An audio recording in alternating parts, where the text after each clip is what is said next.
আসসালামু আলাইকুম প্রিয় ভিউয়ার্স, আপনার দেখা এখানে লেখা আছে হরজত শাহজালাল রহমতুল্লাহ পাটাগা আশরাকান্দি ইউনিয়ন কার্যালয় দাউরাই বাজার। ভিউয়ার্স, আমরা এখন আসছি পাটাগার দেখাই আপনার অনেক, যেহেতু এটা অনেক আগর লাগবে সাই ইংরেজি পাটাগার। তো পাটাগার আমরা ঢুকুন, পাটাগার সম্পর্কে জানবো।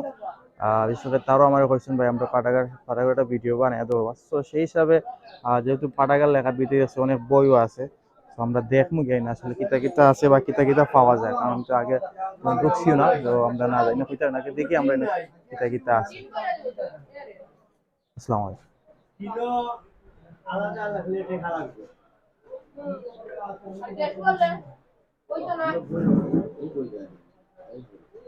সুবেশ, আমরা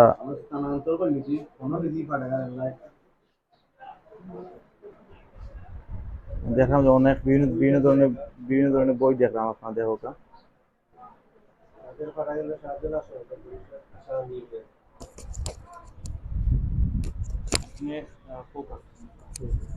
আসসালামু আলাইকুম।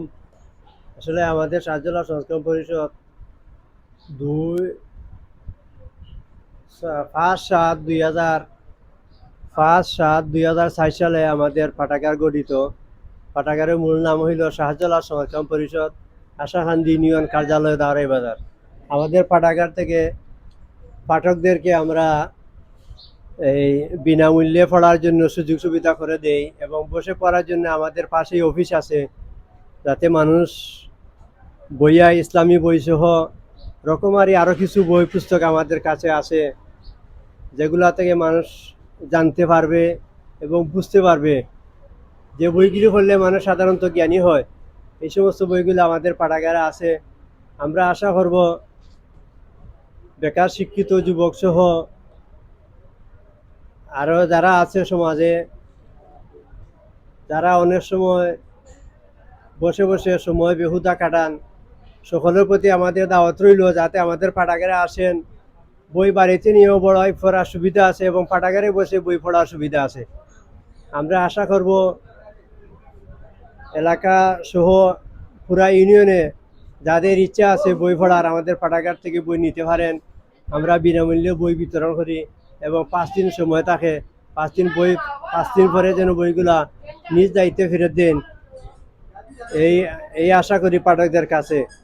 আর এবং যারা আছেন সমাজে বিত্তবান, তাদের কাছে আমাদের দাওয়াত রইল বই পাঠাগার থেকে নেবেন এবং বই মাঝে মধ্যে দানও করবেন, যাতে পাঠাগারে আরও যথেষ্ট অনেক বইয়ের প্রয়োজন রইয়া গেছে। সকলের কাছে আমাদের আহ্বান রইল পাঠাগারে বই দান করা এবং পাঠাগার থেকে বই নিয়ে পাঠ করার জন্য। এই কথা বলে আমার কথা এখানে শেষ করলাম। আর ধন্যবাদ আমাদের এই প্রিন্ট মিডিয়া ভাইকে, যিনি অনলাইনে কাজ করতেছেন। ভাইয়ের মাধ্যমে আপনাদের কাছে আমরা দাওয়াত পৌঁছাইতে পারলাম, এর জন্য ভাইয়ের কাছেও আমরা কৃতজ্ঞ রইলাম। যাতে মাঝে মধ্যে এসে আমাদের কাছে আসেন, আমাদের পাঠাগার তথা দাওরাই বাজারের আরও বিভিন্ন লাইনে ব্যবসায়ীদের কাছে কিছু তথ্য সংগ্রহ করেন, যাতে সমাজে কোনোভাবেই মানুষ যাতে শোষণ না হয়।